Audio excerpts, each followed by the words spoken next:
Russ Russell knows the damage water can do. He and his brother owned Bunn's Barbecue in Windsor when Hurricane Floyd struck, leaving their business underwater. Floyd was actually a disaster. These brothers don't take the heavy rain lightly. But the water, you can see it as it starts to rise there. It will be all the way up in our yards, and that's our property too. That's why they built a 3-foot-high mound behind their restaurant. Russell says it keeps water from coming up to Bunn's Barbecue. And the water is rising around Windsor. Water Street is living up to its name. Cars splashing across it, creating waves of water. The Kashai River is creeping up higher as the rain comes down, but it's not near flood stage. We were out at this dock on Tuesday, and the water was just starting to touch the bottom baseboards. But check out this now. The Kashai River is already starting to cover it. In Windsor, the worries about flooding aren't from this rain. They're watching for what will be coming down the river in a few days. In Windsor, normally when we have big rains, a lot of water comes from the north, and it takes 2 to 3 days to get here. Yet no matter how much water may be coming his way, Russell knows his business and the town of Windsor will survive. I figured if we survived that, which was supposed to be the 500-year flood, that we could take on anything. Take a look at this coming into our center this morning. The heavy, heavy rainfall. Look at the wind also. Now this is what we call a core dump. As these thunderstorms kind of start to die out, they just drop all this heavy wind and rain right out the bottom of them. And you can see, barely able to see 5 feet in front of your face. Look at the wind just whipping around this morning in New Bern. Now also the next one I want to show you is coming out of Vanceboro. This is the Streets Ferry Road there, and you can see it has come out of its banks, and this is going to be a problem as we go on through the daytime hours today and overnight tonight, as we're going to have a lot of standing water around. Also looking in Vanceboro, you can see there's some of the heavier downpours that we are dealing with. The creek itself is definitely swollen. You can see it already coming in. This is the Little Swift Creek already coming in some of the outlying areas there on the banks. And unfortunately, we're just going to continue to see this repeat itself across eastern Carolina, not only today, but even going into tonight and tomorrow as well, before we finally drain off some of these little creeks and streams. We're not too far from where some of those water rescues were taking place earlier today in Craven County. I'm on Dry Monia Road, but this road is anything but dry. Just look over here behind me. You can see the water rushing across the road there behind me along Dry Monia Road. I can actually see a few fish there trying to go up against the stream from time to time. There's actually a few going across right now, and then there is water covering this area all around here. There's a couple houses here you've got to wade through the water to get to. There's a car there that looks like it's getting plenty of water inside of that car right now. There's more rain coming. They're not sure here if this water is going to keep going up or going down. One of the ladies I talked to right along here said this is as high as it's been here along Dry Monia Road since Hurricane Ophelia in 2005. Of course, there weren't too many water rescues going on at that time, but still that's a big concern looking forward as more rain is expected to come here through the day. Also not far from here, there's a spot where the railroad bridge goes along Old Highway 70 between Cove City and New Bern. Well, one of those bridges is out. I saw a train stopped right before that bridge. It can't go anywhere until that bridge is replaced. There's just a couple rails going across, and that's it.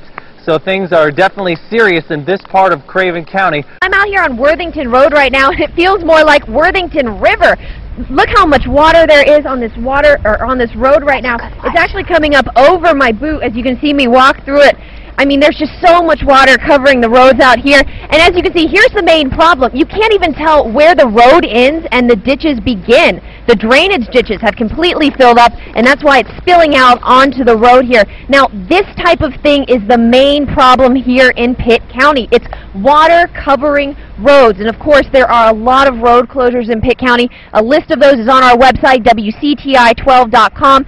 And they are urging people at the Emergency Management Office, you know, don't drive through this kind of thing. If you come up on water that is this deep, don't try and drive through it. It's going to stall out your car, and then you're going to be stuck out here and in a lot of trouble. So if you see this kind of water, you know, just please turn around and go back. Don't take down any of the blockades. just don't drive through it. I'm right off of Piney Green Road. Now, if you're at all familiar with the Jacksonville area, you know when we see torrential downpours like this and you hear flood watches and warnings, this is one of those places where you have to be very, very cautious. And right behind me you can see it's almost a front yard pool rather than just a driveway into the complexes. Take a look at some of the video we shot a little bit earlier today. Some residents having a lot of trouble just getting into their homes this morning. Now, here's the story. The man that you see there walking to his front door, he wasn't ready to talk to us on camera. He's a little bit shaken up about this weather.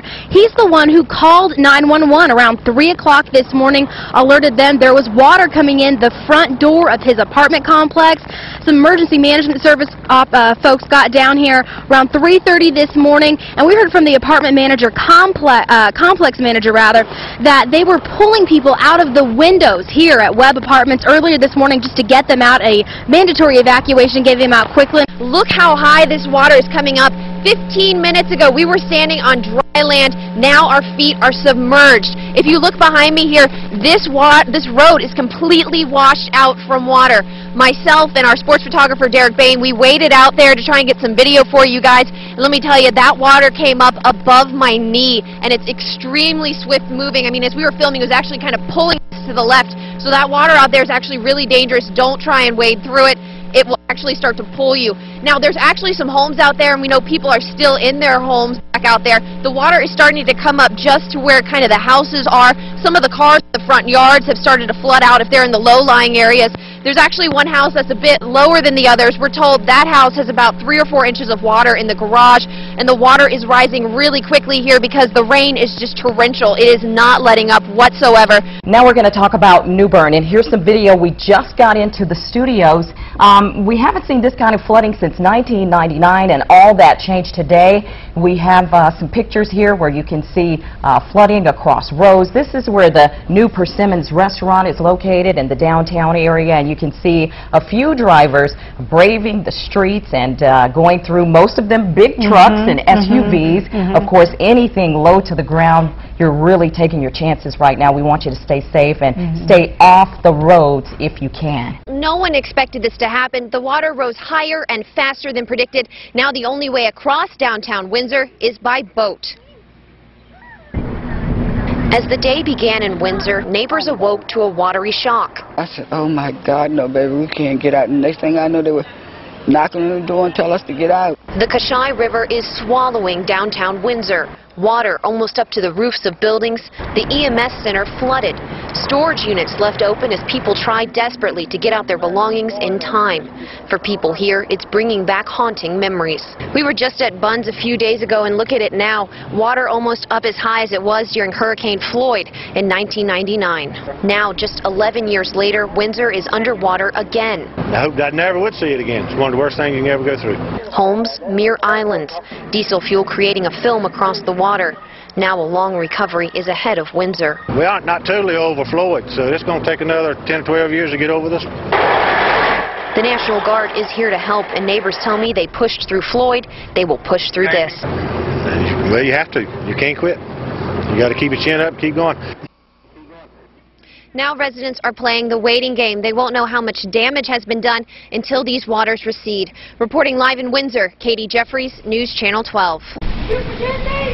People called out to firefighters to get out of their homes surrounded by water. Street after street was covered. Almost everyone woke up to see a new sea outside.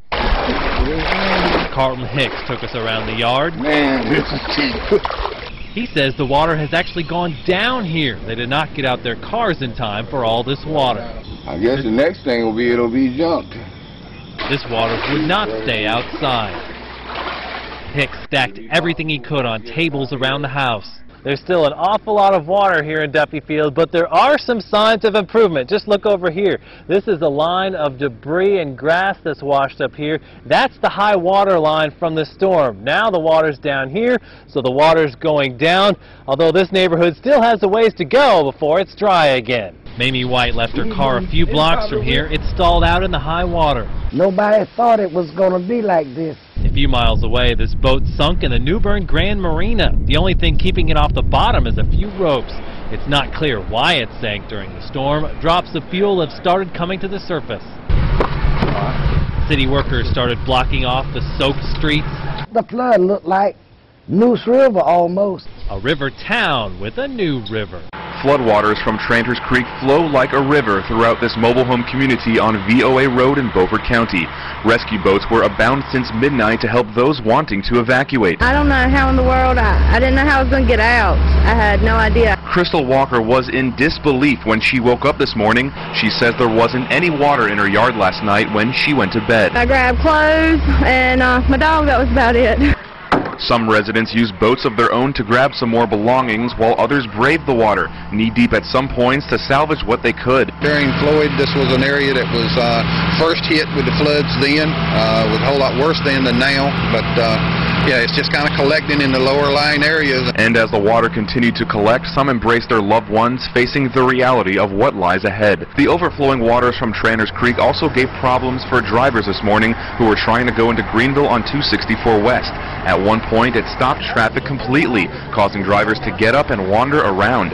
Traffic was eventually redirected and the highway was shut down in both directions near the county line. Foot traffic in this community is at a standstill for now. Residents will wait for the waters to recede before they return home to assess the damage. It's tragic. It is. Vanceboro residents gather at the corner of Streets Ferry Road and Main Street, standing at the edge of the water that has taken over many of their homes. But they aren't standing there alone. Governor Perdue is standing there with them. And while they are glad the governor came to see the devastation, some are still in shock. I haven't really been to bed since then. I just can't sleep because everything I had was in the house. I mean, I didn't have very much at all, but what I had is, I don't have it anymore. Kathy George came back to the site after she rushed out of her home Thursday evening with nothing but her family and the clothes on her back. She's hoping that after Governor Perdue sees the damage, flood victims will get help. And there's nothing there to, help us, and I've lost everything. This isn't the first flood for Vanceboro residents, but it is a site they can do without. I hope that the state and the government can help those people. We do enough out of the country and out of the area for other people, and it's time for the government to step up and take care of our own. Governor Bev Perdue came to Vanceboro today to get a first-hand look at all the damage. Residents are hoping that something can be done. I know that the health department, Craven Health Department, along with their EMS and your local sanitation folks, will begin as soon as the water goes down to do the individual property assessment. A plan that will help people like George who say experiencing something like a flood is bad for your nerves. It was a little scary. I mean, I don't know, I'll probably calm down here in a week or so. The overflowing waters of the Kashai River still hold downtown Windsor captive, unlike these buffalo from the zoo who continue to roam around the town.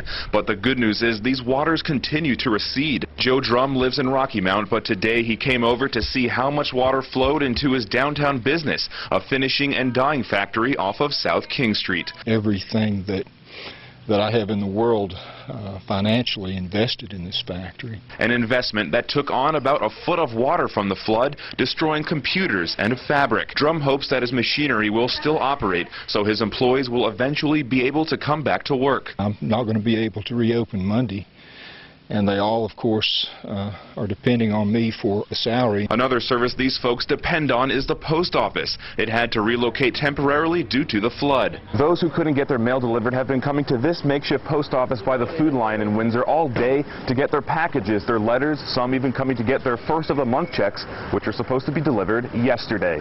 Any possible deliveries that we can attempt, we will do so. And so it has been for a community that has come together in the aftermath of this disaster. You just do what you can do for each other, and to me that's kind of neat. That's just the way it should be. Where I'm standing right now was under about 6 feet of water just days ago. Now that the water's gone, it's time for Windsor to rebuild. This is a site residents in Windsor hoped they would only see once in their lifetime, when many homes and businesses were destroyed in the days after Hurricane Floyd. On Friday, the Kashai River swallowed Windsor. Water was near the roof of Bunn's Barbecue. This is Bunn's now. A bulldozer is being used to move cups, plates, and debris out. Even though kids had the day off school, even they are pitching in to salvage the restaurant. Volunteers work around a mound of mud built by the owners. It was a final attempt to keep water out of Bunn's. Because last time with Floyd and the hurricane before it, it had a 1-2 punch, everybody's kind of expecting it. But this time around, it was kind of a shock to everybody. Over in Melinda's hair place and tanning, water damage has weakened the wood floor. You okay? I found another hole. Owner Melinda Ure has had to gut her business, throwing out almost everything in her store. Unbelievable. I didn't think it would ever happen again. But it has, and Windsor is reliving the disaster of Floyd all over again. We came back from Floyd. We'll do it again. Very strong community here. I mean, my neighbors are flooded and they've come and offered to help me. And I came and offered to help them. So that all businesses in Windsor can have signs like these hanging once again. Emergency officials say through this whole thing, their main concern was loss of life, and so far, no serious injuries have been reported. Now everyone's just trying to put the pieces of Windsor back together to make it what it was before the flood. Slowly but surely, the floodwaters are receding from this mobile home community on VOA Road in Beaufort County. Residents who can get back in their homes are packing up boxes of belongings to be moved elsewhere. My nerves have been totally wiped out. It's been a very traumatic experience. To aid those on VOA Road, the American Red Cross has brought out emergency response vehicles equipped with cleanup kits, comfort kits, and most importantly, food. Right now, they have nowhere to cook.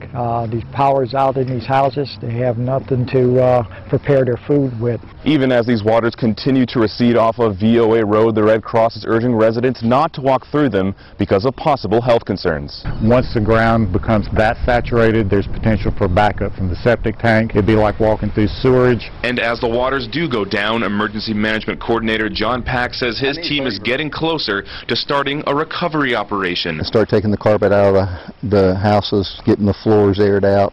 We can see what kind of damage has been done to the subflooring. A process that will begin as soon as they can get people back in their homes. And I'm looking forward to coming back. I'm hoping I can come back because I like the people I rent from. Imagine everything you own having to be thrown out and left on the side of the road. It's a reality here for neighbors all across Windsor. This is the site on street after street of Windsor. Piles of debris filled with everything that makes a house a home. This is what FEMA and state emergency officials are here to document. We walked with them today as they spoke to business owners and homeowners about what was lost in the floodwaters. In the first home we stopped at, Patricia Drew Roscoe was trying to clean her home. She says she lost everything she owned.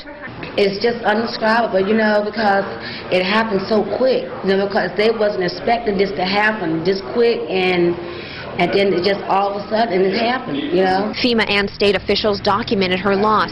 They say they are here for a preliminary evaluation of the area. We won't know anything definite about when or if Windsor and Bertie County will be receiving any money for a while. But in the meantime, neighbors are working to clean up the mess. Neighbors say they can't let a site like this overwhelm them because at the end of the day, you have to move forward. Running waters and flooded homes are still sights seen in Vanceboro. There are 3 areas still affected by the high waters, and the neighborhood along Streets Ferry that connects to Highway 43 still cannot be accessed by those who live there. 10 to 15 homes in that neighborhood have been affected by floodwaters, and only 2 were not touched. Those who aren't so lucky may have to make a tough decision. Because I know a lot of people in this area is trying to get back in their homes and try to rebuild if that's what they're choosing to do. Some may, you know, just decide to move. If you are wanting to get anywhere near Streets Ferry Road, you're going to have to hitch a ride. For those in trouble during Thursday night's rain, 2 men came to the rescue, not on a white horse, but in a white SUV. We'd go out at night and help people out and stuff. There was a strand and everything. People get stuck in water, pull them out, things like that, you know. Try to do what we can to help people. Water is still over Piney Neck Road and Streets Ferry Road near West Craven High School. Drivers are not letting the water stop them, even though Swift Creek is going down. But until then, homeowners are just waiting until they can get back inside. When the rain started coming down, some people in Windsor found themselves without a place to go. That's when the Red Cross stepped in and brought them through these doors. A dry place to lay your head, a warm meal to eat, comforts that people often take for granted. Just a week ago, Merlene McDowell and her family had a home, but all that changed when the Kashai River began to rise, forcing her, her husband, and their children out. My landlord, he helped me get them out the window, and I couldn't go to the window, so I used the front porch with the water coming in, and we take the baby and walked out. Now they are staying at the Red Cross shelter in Windsor. It's not bad, it's just like a little adventure. There's more to this shelter than just food and a place to stay. Shelter manager Sue Reinhardt says volunteers are also here to comfort. Lots of hugs are given out, and people need to know that it's not the end of the world, and the people are here to help them get what they need. The Red Cross and Salvation Army are bringing in food by the truckload. 3 hot meals a day are prepared and taken to families repairing their homes.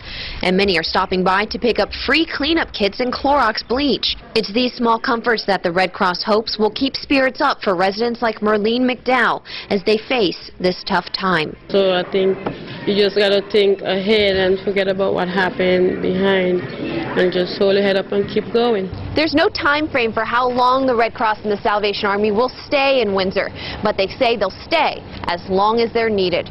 Exposed beams, wood paneling is removed, 70 cars underwater, and plenty of questions from those with dampened spirits. I see Governor Perdue talking about it on the news, that she's looking in Windsor and such.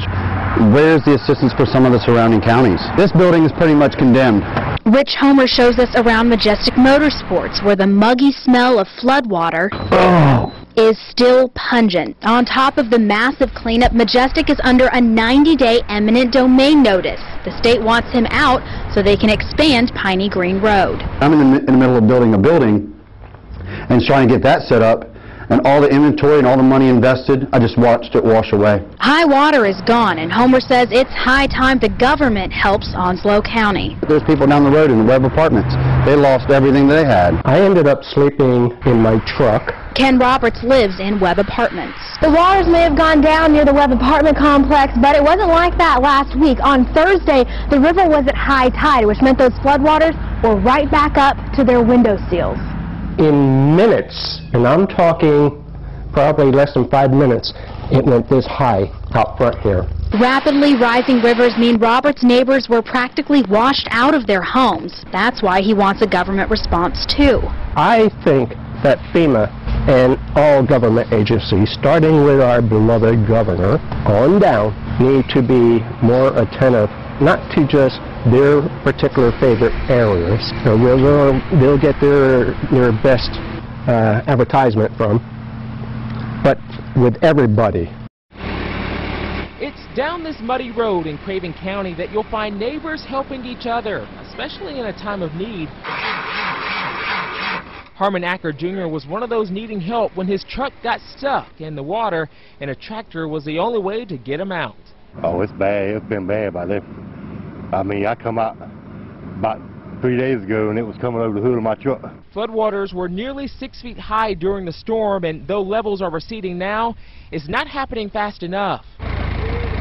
We had to hitch a ride on the tractor to see for ourselves the extent of the flooding from one end of the road to the other. No, we can't go nowhere back there. We had to row a boat all the way from the house all the way out to the main highway. There's water everywhere around here, and although the water levels were significantly higher during the storm, many of these houses were not flooded because they're elevated and they were built on a hill. It went halfway up my nephew's trailer over here, so I'm sure that's destroyed. Teresa Freeman says families in this area have spent more than a week under these conditions. She says the National Guard has been by one time. It's like this little spot right here with 12 families in here just don't even exist, okay? And I just thought it was terrible that nobody really checked back here. In the meantime, folks just have to sit and wait until the waters recede and the road clears up. We're just moving right along from day to day and doing the best we can. Now this house here is closer than any other to Little Swift Creek just outside Vanceboro. The water came rushing by here inside the house, and it left all this trash outside the house along the fence. But you think that's bad? Just wait till you see what's in there. Everything is soaked. Kyle White watched the water rise but never expected anything like this. Here's how it looked on Friday. The water picked up his clothes and scattered them around the house. Televisions, furniture, ruined. He does not have renter's insurance. White has no idea when or if he'll be able to come home. I have to start over. I don't know where to start. I don't know who to talk to. FEMA teams have not finished their damage reports. Next week, Governor Beverly Perdue will ask the federal government for money to help people like White, but there's no guarantee anyone will see a dime. Not all the damage was inside the house. This is a garage that was used for storage. It was filled with furniture. After several feet of water in here, it's all ruined now. Piles like these are virtual targets for scammers. They know that after a disaster, people just want their homes back as fast as possible. But that can often make a flood victim easy prey. Before the floodwaters even receded, Adele Pierce says he saw possible scammers going through his neighborhood. We have had several individuals come through that with freshly printed up cards that you can just about tell that were just made up. He says they have shown up in his neighborhood even faster than they did after Hurricane Floyd, going door to door with fake business cards and flyers. I have a pocket full of them now.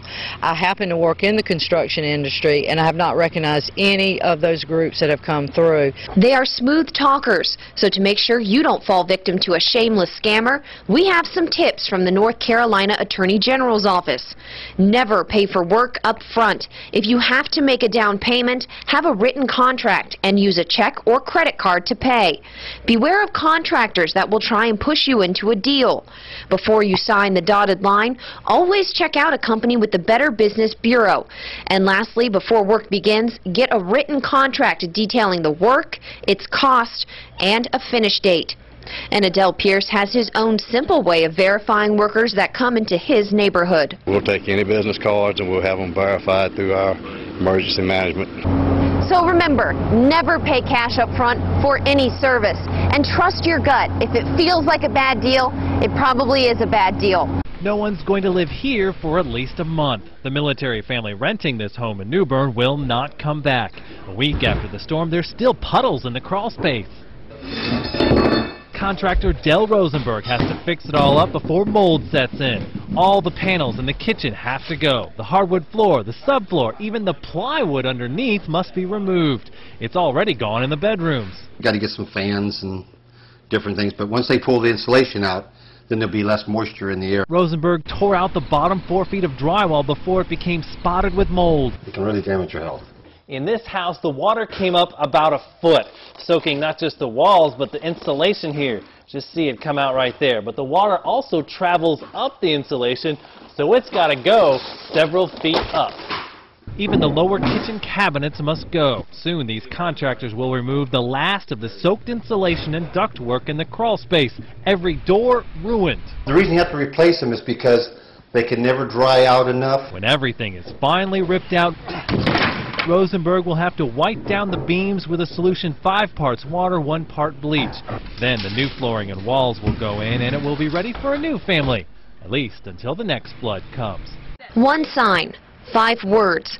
Welcome back. Bless the volunteers. That says it all for Bunn's Barbecue owner, Randy Russell. It's a long month, but we did a lot of work and had a lot of good volunteers help out. And just glad to be back. We visited Bunn's Barbecue just a day before the Kashai River began to flood. Russ Russell showed us pictures of Bunn's during Hurricane Floyd. I figured if we survived that, which was supposed to be the 500-year flood, that we could take on anything. He didn't know it then, but Tropical Storm Nicole would bring flooding to Windsor that rivaled Floyd. Water almost up to the roof of Bunn's.